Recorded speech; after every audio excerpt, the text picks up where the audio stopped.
Lo gengsi kalau dibilang broker atau cuma jadi perantara? Lo maunya langsung punya brand mentereng, kantor di SCBD, padahal buat bayar tagihan internet aja lo masih pusing. Bro, dengerin. Dunia ini nggak peduli seberapa keren gelar lo kalau rekening lo nggak gerak. Masalahnya, lo terlalu fokus pengen jualan barang, padahal lo nggak punya modal buat stok. Lo lupa kalau bisnis yang paling sehat buat pemula adalah bisnis yang nggak butuh gudang. Di video ini gue mau bongkar gimana cara pakai pola pikir jasa kurir buat bangun aset lu dari nol, tanpa harus punya produk sendiri. Halo, gue balik lagi di Cek Saldo. Gue paham banget, banyak dari lo yang pengen mulai bisnis, tapi kejebak di pertanyaan barang apa yang lagi tren. Nah, ini penting nih. Di pilar ide bisnis kali ini, kita nggak bakal bahas cara jualan barang fisik. Kita bakal edukasi soal cara mindahin nilai. Ingat ya, ini cuma sharing edukasi, bukan perintah atau ajakan investasi. Lo yang pegang kendali atas keputusan lo sendiri. Oke, sekarang kita bedah kenapa gue sebut pola pikir jasa kurir. Lo perhatiin deh, kurir itu nggak pernah pusing barangnya laku atau enggak. Tugas dia cuma satu, memastikan barang dari titik A sampai ke titik B dengan selamat. Nah, ini penting nih.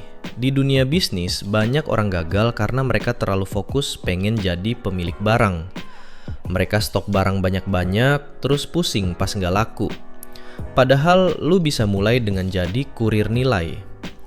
Ibarat lu tahu ada warteg yang butuh suplai telur tiap hari, dan lu tahu ada peternak telur yang harganya miring tapi nggak punya armada buat kirim. Disitulah lu masuk. Lu bukan jualan telur, lu jualan kepastian distribusi. Lu mindahin nilai dari peternak ke pemilik warteg. Lu nggak butuh kandang ayam, lu cuma butuh informasi dan manajemen waktu. Trust me, margin yang lu dapet dari mindahin nilai kayak gini seringkali lebih bersih karena lu nggak punya risiko barang busuk di gudang lu sendiri. Banyak orang ngetawain broker atau makelar karena dianggap cuma ambil untung doang. Tapi coba lu pikir, kenapa orang kaya rela bayar mahal buat jasa mereka? Karena orang kaya itu punya duit, tapi nggak punya waktu. Mereka nggak punya waktu buat riset supplier termurah, nggak punya waktu buat cek kualitas barang satu-satu. Disinilah lo berperan. Lo bukan jualan produknya, lo jualan waktu yang lo pakai buat riset dan kepercayaan yang lo bangun. Misal, lo jadi perantara buat pengadaan material bangunan di proyek-proyek kecil. Lo yang capek keliling toko bangunan buat cari harga terbaik. Lo yang pastikan barangnya sampai di lokasi tepat waktu. Pemilik proyek seneng karena urusannya beres, lo dapat komisi karena udah membeli keribetan mereka. Relate kan? Gak perlu modal gedung, yang lo butuhin cuma integritas dan koneksi. Terus gimana cara mulainya kalau beneran gak punya modal? Lo jangan lihat yang jauh-jauh dulu kayak ekspor-impor, lihat di sekitar lo. Coba lu main ke pasar, ke mall, atau perhatiin UMKM di lingkungan lu. Masalah apa yang sering mereka hadapi? Mungkin mereka susah cari tenaga harian buat bongkar muat, atau mereka bingung mau buang sampah sisa produksi kemana. Disitulah peluang brokerage real ada. Lu bisa jadi jembatan buat penyedia jasa angkut dengan pelaku usaha tadi. Lu yang kelola jadwalnya, lu yang atur pembayarannya. Gue pernah lihat orang yang cuma modal HP, dia hubungin tukang rongsok sama pabrik yang punya limbah besi. Dia dapat untung dari setiap ton yang pindah. Dia nggak punya truk, dia nggak punya pabrik peleburan. Dia cuma punya pola pikir kurir. Dia mindahin masalah jadi solusi. Nah, ini penting nih.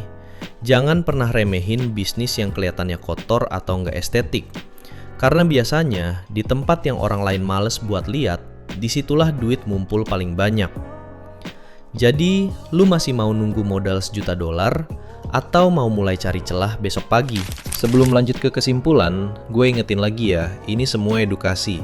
Bukan suruhan buat lo langsung terjun bebas. Segala risiko bisnis yang lo ambil, itu tanggung jawab lo masing-masing. Jadi, langkah pertama lo besok bukan cari barang apa yang mau dijual, tapi cari masalah siapa yang bisa gue bantu salurkan solusinya. Gue harap lo dapat perspektif baru dari pola pikir kurir dan broker ini. Ingat, Konten ini cuma buat tujuan edukasi dan hiburan semata, bukan saran keuangan resmi. Kalau lu punya ide jasa perantara apa yang lagi rame di kota lo, tulis di kolom komentar. Jangan lupa subscribe biar saldo literasi lu makin nambah tiap Selasa, Kamis, dan Sabtu. Ada satu video lagi yang worth it buat lu tonton soal cara ngatur modal hasil bisnis pertama lo. Klik di sini ya.